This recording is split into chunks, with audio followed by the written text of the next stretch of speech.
Next നമ്മൾ പഠിക്കുന്നത് പോയിന്റേഴ്സിനെ കുറിച്ചാണ്. പോയിന്റേഴ്സ് എന്ന് പറയുന്നത് ഒരു വേരിയബിൾ ആണ്. ഈ വേരിയബിൾ എന്തിനാണ് നമ്മൾ ഉപയോഗിക്കുന്നത് എന്ന് വെച്ചാൽ മറ്റൊരു വേരിയബിളിൻ്റെ മെമ്മറി അഡ്രസ് സ്റ്റോർ ചെയ്യുന്നതിന് വേണ്ടിയാണ് നമ്മൾ ഈ പോയിന്റേഴ്സ് ഉപയോഗിക്കുന്നത്. സോ ഫോർ എക്സാമ്പിൾ ഞാനിവിടെ ഇൻറ്റ് എ എന്ന് പറയുന്ന ഒരു variable, integer type variable declare ചെയ്ത് കഴിഞ്ഞാൽ നമ്മൾ നമ്പേഴ്സ് സ്റ്റോർ ചെയ്യുന്നതിന് വേണ്ടിയാണ് ഈ വേരിയബിൾ ഇവിടെ ഡിക്ലെയർ ചെയ്തത്. സോ നമ്മളിവിടെ ഈ ഇൻറ്റ് എ എന്ന് പറയുന്ന വേരിയബിൾ ഡിക്ലെയർ ചെയ്ത് കഴിഞ്ഞാൽ ഈ എ എന്ന വേരിയബിളിന് വേണ്ടിയിട്ട് ഒരു സ്പേസ് നമ്മുടെ പ്രോഗ്രാം നമ്മുടെ കമ്പ്യൂട്ടർ മെമ്മറിയിൽ, അതായത് റാൻഡം ആക്സസ് മെമ്മറിയിൽ, റാം മെമ്മറിയിൽ റിസർവ് ചെയ്ത് വെച്ചിട്ടുണ്ടായിരിക്കും. സോ ആ ഒരു സ്പേസിലാണ് നമ്മൾ ഇതിന് ഫോർ എക്സാമ്പിൾ ഞാനിവിടെ എ = 10 എന്ന് കൊടുത്തു കഴിഞ്ഞാൽ ഈ 10 എന്ന് പറയുന്ന വാല്യൂ സ്റ്റോർ ചെയ്യുന്നത് ആ ഒരു മെമ്മറി സ്പേസിലായിരിക്കും. സോ നമ്മുടെ റാൻഡം ആക്സസ് മെമ്മറിയെ ഇതുപോലെ നമ്മൾ ഡ്രോ ചെയ്യുകയാണെങ്കിൽ, സോ ഓരോ കള്ളിയും ഓരോ സ്പേസായി നമ്മൾ കണക്ക് കൂട്ടുകയാണെങ്കിൽ, സോ നമ്മളിവിടെ ഇൻറ്റ് എ എന്ന് പറയുന്ന വേരിയബിൾ ഡിക്ലെയർ ചെയ്ത് കഴിഞ്ഞാൽ ഈ ഒരു സ്പേസ് എ എന്ന വേരിയബിളിനുള്ള സ്പേസ് ആണെന്ന് കരുതുക. സോ നമ്മളിവിടെ 10 എന്ന സംഖ്യ എൻ്റർ ചെയ്ത് കഴിഞ്ഞാൽ ഈ 10 എന്ന സംഖ്യ സ്റ്റോർ ചെയ്യുന്നത് ഈ മെമ്മറി സ്പേസിലായിരിക്കും. സോ ഓരോ മെമ്മറി സ്പേസിനും ഓരോ അഡ്രസ്സ് ഉണ്ടായിരിക്കും. സോ ഫോർ എക്സാമ്പിൾ ഹെക്സാഡെസിമൽ നമ്പറിലായിരിക്കും അഡ്രസ്സ് ഉണ്ടായിരിക്കുക സാധാരണ. സോ 1 AB ഇതുപോലെ ഓരോ മെമ്മറി സ്പേസിനും ഓരോ അഡ്രസ്സ് ഉണ്ടായിരിക്കും. സോ യഥാർത്ഥത്തിൽ നമ്മൾ പോയിൻ്റർ ഉപയോഗിക്കുന്നത് ഈ ഒരു മെമ്മറി അഡ്രസ്സ് സ്റ്റോർ ചെയ്യുന്നതിന് വേണ്ടിയാണ് നമ്മൾ പോയിൻ്റർ ഉപയോഗിക്കുന്നത്. സോ നമുക്ക് ഈ എ എന്ന വേരിയബിളിൻ്റെ മെമ്മറി അഡ്രസ്സ് എത്രയാണെന്ന് നോക്കാം. സോ അതിന് നമ്മൾ ചെയ്യേണ്ടത് printf എന്ന് പറയുന്ന ഫംഗ്ഷൻ എഴുതിയതിനു ശേഷം %x എന്ന് കൊടുക്കുക. ഈ %x പ്ലേസ് ഹോൾഡർ നമ്മൾ ഉപയോഗിക്കുന്നത് ഹെക്സാഡെസിമൽ നമ്പർ പ്രിൻറ്റ് ചെയ്യുന്നതിന് വേണ്ടിയാണ്. ശേഷം നമ്മൾ %a എന്ന് കൊടുക്കുക. സോ %a എന്ന് പറഞ്ഞാൽ അതിൻ്റെ മെമ്മറി ആക്സസ് ചെയ്യുന്നതിന് വേണ്ടിയാണ്. സോ നമ്മൾ സ്കാൻഎഫ് ഫംഗ്ഷനിൽ സാധാരണ എഴുതുന്നതാണ് ഈ ആംപേഴ്സൻഡ് സൈൻ. സോ ഇപ്പോൾ നമ്മുടെ പ്രോഗ്രാം നമ്മൾ റൺ ചെയ്ത് കഴിഞ്ഞാൽ ഈ എ എന്ന വേരിയബിളിന് റിസർവ് ചെയ്തിട്ടുള്ള മെമ്മറി അഡ്രസ്സ് നമുക്ക് ലഭിക്കുന്നതാണ്. അതായത് ഈ 10 എന്ന വാല്യൂ സ്റ്റോർ ചെയ്തിട്ടുള്ള മെമ്മറി അഡ്രസ്സ് നമുക്ക് ലഭിക്കുന്നതാണ്. സോ നിങ്ങൾക്കിവിടെ കാണാം ഇതിൻ്റെ മെമ്മറി അഡ്രസ്സ് എന്ന് പറയുന്നത് 61FE1C എന്നാണ്. സോ ഞാനിവിടെ കോപ്പി ചെയ്യുന്നു. ഇനി ഫോർ എക്സാമ്പിൾ ഞാൻ ഇവിടെ BC എന്നിങ്ങനെ കൊടുക്കുന്നു. ശേഷം %n വെച്ച് നമ്മൾ എല്ലാ വേരിയബിളിൻ്റെയും മെമ്മറി അഡ്രസ് പ്രിൻ്റ് ചെയ്യുന്നു.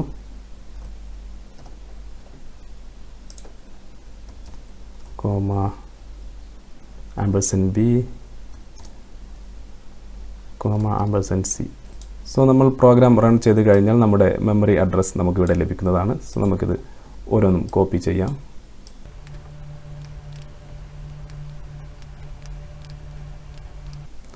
ഓക്കെ, ഇപ്പോൾ എ എന്ന് പറയുന്നതിൻ്റെ മെമ്മറി അഡ്രസ്സാണ് ഈ കിട്ടിയിട്ടുള്ളത്. ബി എന്ന് പറയുന്നതിൻ്റെ മെമ്മറി അഡ്രസ്സാണ് ഈ കാണുന്നത് 61FE18. അതുപോലെ സി എന്ന് പറയുന്നതിൻ്റെതാണ് ഈ കാണുന്നത്. ഇങ്ങനെ ഓരോ വേരിയബിളിനും ഓരോ മെമ്മറി അഡ്രസ്സ് ഉണ്ടായിരിക്കും. സോ നമുക്കിനി എ എന്ന വേരിയബിളിലോട്ട് തന്നെ തിരിച്ചു വരാം. സോ നമ്മളിവിടെ ഇൻറ്റ് എ = 10 എന്ന് കൊടുത്തു. ഇതിൽ 10 എന്ന് പറയുന്ന വാല്യൂ ആണ് സ്റ്റോർ ചെയ്യുന്നത്. ഇത് മെമ്മറി ലൊക്കേഷനാണെന്ന് കരുതുക. സോ അതിൻ്റെ മെമ്മറി അഡ്രസ്സ് എന്ന് പറയുന്നത് ഈ 61FE1C എന്നാണ്. സോ ഇനി നമ്മളൊരു പോയിൻ്റർ ഡിക്ലെയർ ചെയ്യുന്നു. പോയിൻ്റർ ഡിക്ലെയർ ചെയ്യുമ്പോൾ ശ്രദ്ധിക്കേണ്ട കാര്യം, ഏതൊരു വേരിയബിളിൻ്റെ മെമ്മറി അഡ്രസ്സാണ് നമ്മൾ സ്റ്റോർ ചെയ്യാൻ പോകുന്നത് അതേ വേരിയബിളിൻ്റെ ഡാറ്റ ടൈപ്പ് കൊടുക്കേണ്ടതുണ്ട്. സോ ഇവിടെ നമ്മൾ ഇൻറ്റിജർ ടൈപ്പിൻ്റെ വേരിയബിളിൻ്റെ മെമ്മറി അഡ്രസ്സാണ് സ്റ്റോർ ചെയ്യുന്നത്. അതുകൊണ്ട് തന്നെ നമ്മൾ ഇൻറ്റിജർ ടൈപ്പ് തന്നെ കൊടുക്കണം. ശേഷം സ്റ്റാർ എന്ന് ഇതുപോലെ സ്റ്റാർ എന്ന സൈൻ നമ്മൾ എൻ്റർ ചെയ്യേണ്ടതുണ്ട്. അതിനുശേഷം നമ്മുടെ പോയിൻ്റർ വേരിയബിൾ ഏതാണെന്ന് കൊടുക്കുക. ഞാനിവിടെ P എന്ന് കൊടുക്കുന്നു. സോ അതിനുശേഷം ഞാൻ P = %A എന്ന് കൊടുക്കുന്നു. ഇപ്പോൾ എന്താണ് സംഭവിച്ചത് എന്ന് വെച്ചാൽ, സോ ഇതിൽ ഈ മെമ്മറി സ്പേസിൽ നമ്മൾ സ്റ്റോർ ചെയ്തിട്ടുള്ളത് 10 എന്ന് പറയുന്ന വാല്യൂ ആണ്. ഇതിൻ്റെ മെമ്മറി അഡ്രസ്സ് എന്ന് പറയുന്നത് 61FE1C ആണ്. ഓക്കെ, ഇപ്പോൾ നമ്മളിവിടെ ഇൻറ്റ് P = %A എന്ന് കൊടുത്തു കഴിഞ്ഞാൽ ഇവിടെ സംഭവിക്കുന്നത് എന്തെന്ന് വെച്ചാൽ, നമ്മൾ ഇപ്പോൾ ഈ വേരിയബിൾ എയുടെ മെമ്മറി അഡ്രസ്സായ 61FE1C എന്ന് പറയുന്നത് നമ്മുടെ ഈ P എന്ന് പറയുന്ന പോയിൻ്റർ വേരിയബിളിൽ സ്റ്റോർ ചെയ്യും.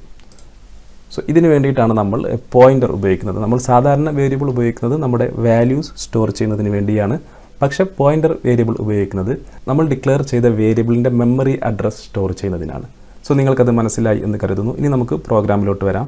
ഇനി നമ്മളിവിടെ ആദ്യം വേരിയബിൾ ഡിക്ലെയർ ചെയ്തു, അതിലോട്ട് 10 എന്ന് പറയുന്ന വാല്യൂ സ്റ്റോർ ചെയ്തു.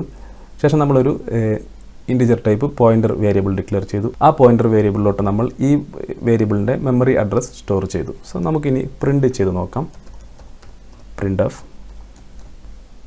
ആദ്യം നമുക്ക് വേരിയബിൾ എയുടെ മെമ്മറി അഡ്രസ് പ്രിൻ്റ് ചെയ്യാം.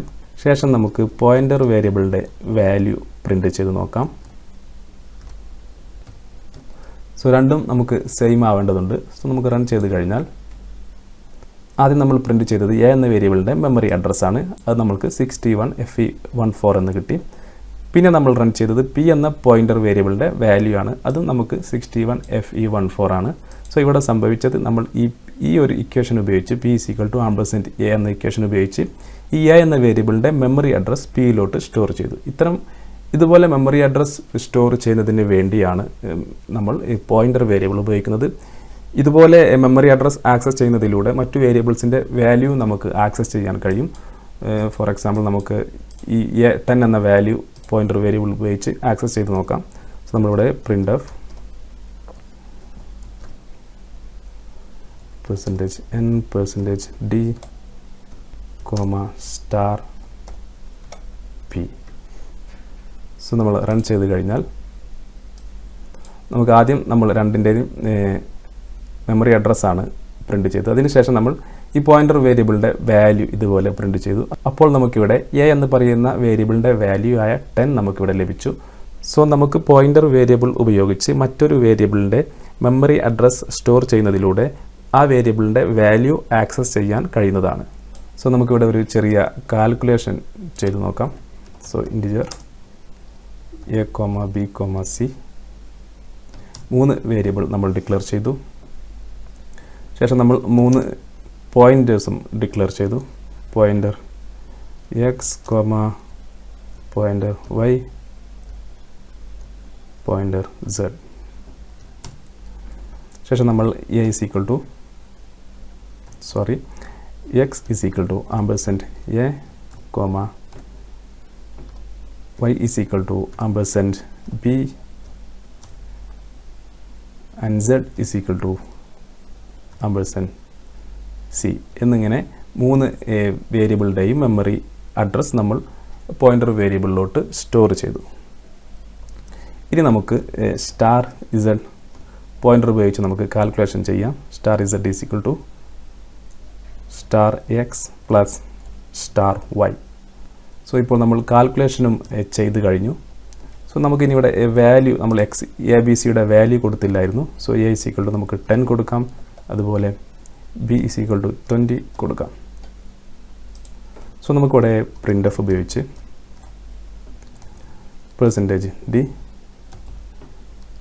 sum is %d നമുക്കൊരു ലൈൻ ബ്രേക്ക് കൊടുക്കാം. ശേഷം നമ്മളിവിടെ C എന്ന് പറയുന്ന വേരിയബിളാണ് കൊടുക്കുന്നത്.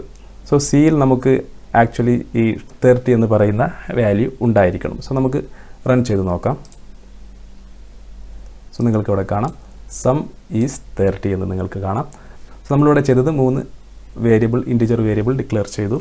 ശേഷം അതുപോലെ 3 പോയിൻറ്റേഴ്സും ഡിക്ലെയർ ചെയ്തു. പിന്നെ ഓരോ പോയിൻ്ററിലോട്ടും നമ്മുടെ വേരിയബിളിലെ മെമ്മറി അഡ്രസ് സ്റ്റോർ ചെയ്തു. ശേഷം നമ്മൾ ഈ പോയിൻ്റർ വേരിയബിൾസ് ഉപയോഗിച്ച് ആ 2 സംഖ്യകളുടെ സം കണ്ടു. ശേഷം നമ്മൾ ആ സം പ്രിൻ്റ് ചെയ്തു. പക്ഷേ നമ്മളിവിടെ പ്രിൻ്റ് ചെയ്യാൻ ഉപയോഗിച്ചത് സി എന്ന് പറയുന്ന നമ്മൾ ആദ്യം ഡിക്ലെയർ ചെയ്ത വേരിയബിൾ ആയിരുന്നു. പക്ഷേ നമുക്കിവിടെ കറക്റ്റ് 30 എന്ന് പറയുന്ന റിസൾട്ടും കിട്ടി. സോ ഈ രീതിയിൽ നമുക്ക് പോയിൻ്റർ ഉപയോഗിച്ച് മറ്റു വേരിയബിൾസിൻ്റെ വാല്യൂസ് ആക്സസ് ചെയ്യാൻ കഴിയുന്നതാണ്.